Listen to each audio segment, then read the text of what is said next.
नमस्कार दोस्तों। आज मैं आपको बैसाख मास के 26वें अध्याय की कथा सुना रहा हूँ।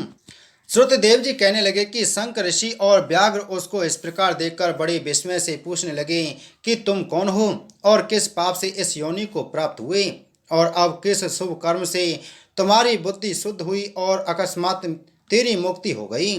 शंख के इस प्रकार पूछने पर पृथ्वी पर दंडवत गिरकर सिर झुका और हाथ जोड़ कहने लगा कि मैं कौशिक मुनि का पुत्र रोचन नाम वाला प्रयागराज का ब्राह्मण था। आसन शयन निद्रा लोकचर्या ब्याज लेना यही मेरा काम था। मेरी किसी के प्रति श्रद्धा नहीं थी।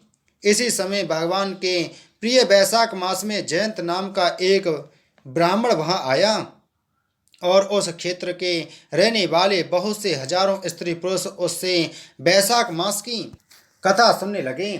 सब लोग प्रातःकाल स्नान कर मन लगाकर उसकी कथा सुनते थे। मैं केवल कौतुक देखने के लिए उस सभा में जाया करता था। मैं सिर पर पगड़ी बांध पान चबाकर बड़े दंत से वहां जाकर लोगों से इधर उधर की बातें करता और उनका मन कथा से हटाता था। उसी दोष के कारण मेरी बुद्धि नष्ट हो गई। अब मैं 84 लाख योनि भोगकर इस रूप में इस वृक्ष के कोठरे में बैठा हूँ। देवयोग से आपके मुख से निकली हुई कथा को सुनकर मेरे सब पाप नष्ट हो गए और दिव्य देह धारण कर आपके शरण में आया हूँ। मैं नहीं जानता था कि आप मेरे कौन से जन्म के बंधु हैं। मैंने तो कभी किसी का कोई उपकार नहीं किया, फिर सज्जनों का संग कैसे हुआ। आप मुझ पर कृपा करके कहिए। शंख मुनि ने बड़े प्रेम से उसको उठाया और उनके स्पर्श से सब पाप नष्ट हो गए। फिर उस दिव्य रूपधारी ब्राह्मण पर कृपा करके सब वृतांत कहने लगे कि हे ब्राह्मण, बैसाख मास और भगवान विष्णु का महात्म सुनने मात्र से तेरे सब पाप नष्ट हो गए। तो क्रम से अतिवाहिक लोगों को जाकर फिर दर्शान देश में ब्राह्मण के घर जन्म लेगा और वेद शर्मा नाम से प्रसिद्ध होकर सब विद्याओं में निपुण होगा। प्रत्येक जन्म में तुझे जाति स्मृति रहेगी और तुम संपूर्ण इच्छाओं को त्याग कर वैशाखोक्त विष्णु के प्रिय धर्म को करोगे।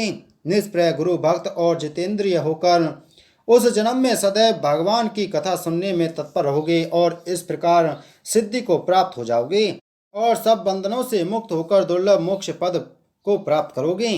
डरो मत, मेरी कृपा से तुम्हारा कल्याण होगा। जो किसी प्रकार श्रद्धाहीन होकर भी भगवान के नाम का स्मरण करता है वह भी निर्मल होकर मुक्त हो जाता है। जो श्रद्धा पूर्वक जितेंद्रिय होकर सुनता है फिर उनका कहना ही क्या है। जो कोई भक्ति से अथवा द्वेष से भी कथा आदि कहते या सुनते हैं अथवा भगवान की उपासना करते हैं वे सभी मुक्त हो जाते हैं। भगवान के भिन्न यश के अंकित जो अनेक नाम हैं उन्हें साधु महात्मा सुनते गान करते और मनन करते हैं। ऐसी भगवान की सेवा में न कष्ट उठाना पड़ता है न धन खर्च होता है। जिसके स्मरण मात्र से प्रकाश में धाम मिलता है उस दयालु परमात्मा की शरण में हम जाते हैं। तुम भी उस नारायण की शरण में जाओ। वैशाखोक्त धर्म के कार्यों को करो, इसी से भगवान तुम पर प्रसन्न होंगे। ऐसे कहकर मुनिवर चुप हो गए। तब व्याघ्र को देखकर वह दिव्य पुरुष मुनिवर से कहने लगा कि महाराज, मैं धन्य हूँ। आपकी कृपा से मेरे पूर्ण भाग्योदय हो गए हैं। आपने मुझ पर बड़ी कृपा की जिससे मेरी यह दुष्ट योनि चली गई। ऐसा कहकर वह परिक्रमा कर आज्ञा ले स्वर्गलोक को चला गया। जब संध्या हो गई तो शंख मुनि व्याघ्र सहित रात्रि को वहाँ ही रहे और शंख मुनि भगवान के अनेक अवतारों और इतिहासों की कथा सुनाते रहे।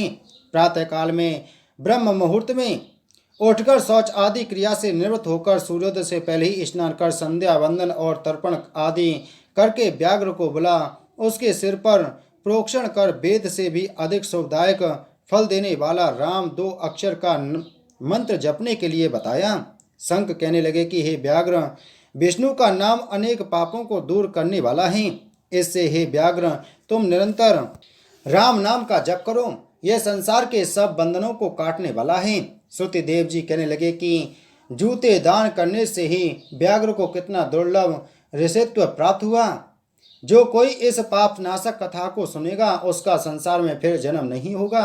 इति श्री वैशाख मास महात्म 26वां अध्याय संपूर्ण। बोलो वैशाख मास महात्म की जय। बोलो विष्णु भगवान की जय।